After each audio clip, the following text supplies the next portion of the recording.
喂，開價呢度有冇人教做戲㗎？我本身咧從事藝術工作已經好多年㗎啦，無論係電影或者電視都有好豐富嘅演出經驗，亦都曾經喺麗苑劇場咧做過創作總監，咁導致到我咧係能歌善舞㗎。咁係咪即係話你教啊？教又唔敢，不過呢度好多街坊咧都係戲劇發燒友，都好中意嚟揾我研究下咁。我哋都係啲街坊介紹嚟嘅啫。得㗎啦，嗰邊咧，唔知有咩嘢可以幫到你哋咧？唉，坦白講啊，我哋做小姐㗎。我呢個睇得出嘅。我哋今日場咧就搞緊個學生妹初戀之夜，呢班女啊，居然話連一啲初戀感覺都話做唔到啊！喂，我哋咪真係聽呢條死 K 呢咩點啊嘛？冇女啦！冇時間唔使㗎，你啲嚟，你啲嚟！我真係愛你㗎。你要咩我都應承你㗎，台面啲錢可以俾晒你，只要你唔好離開我啊！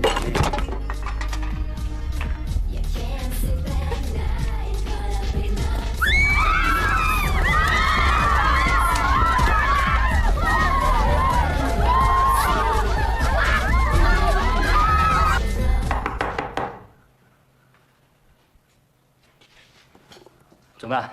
冇嘢啊嘛。喂，我唔係諗住同你打交喎，我真係諗住跟你學嘢喎。你扯把啦。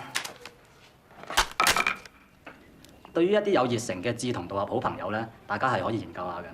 你等等我。當周星馳一開始同嗰班女仔講話自己我咧有咩經驗啊，有咩成嘅時候，係咪有少少似我哋去賣嘢嘅時候咧，成日講自己啲產品有幾勁啊？你講一輪，個客完全冇反應，唔入心嗰啲嘢。點解？無論你買任何產品，我強調係任何產品啊，係任何產品。客戶購買嘅原因只係得以下兩個，係冇第三個嘅。第一個原因就係有啲目標要達成，第二就有啲問題要解決。OK， 頭先你冇發現，當呢班女仔去揾周星馳諗住學做戲嘅時候，其實佢係想解決個咩問題或者達成咩目標？令到佢嘅客人有啲咩感覺啊？初戀嘅感覺係咪？點解張柏芝後來會主動拎錢出嚟俾佢同佢學做戲啊？因為佢發現原來呢一樣嘢係可以幫佢達成咗一啲目標，或者幫佢解決到一啲問題啊嘛。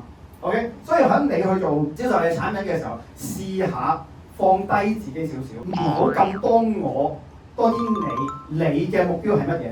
你嘅問題係乜嘢？試下企喺呢個角度咯。進階啲咧就係市場嘅定位啦。乜嘢人係最願意花錢去買你嘅服務啊？如果你嘅服務對象、你嘅市場定位就係定位嗰啲叫做戲劇發燒友嘅話，哪怕你可以定得好精準都好啦，你係唔賺錢，因為嗰班人根本就唔會願意為呢件事花錢啊！原來乜嘢人最願意花錢學戲劇啊？原來係舞小姐。如果呢件事真係當一盤生意咁做嘅話，周星馳應該點做啊？可能揾啲人去尖東派下傳單啊，類似啲咁樣。你有咗目的地之後，你就知道條路點樣行㗎。OK， 呢個就叫市場定位。關注我做 Top Sales。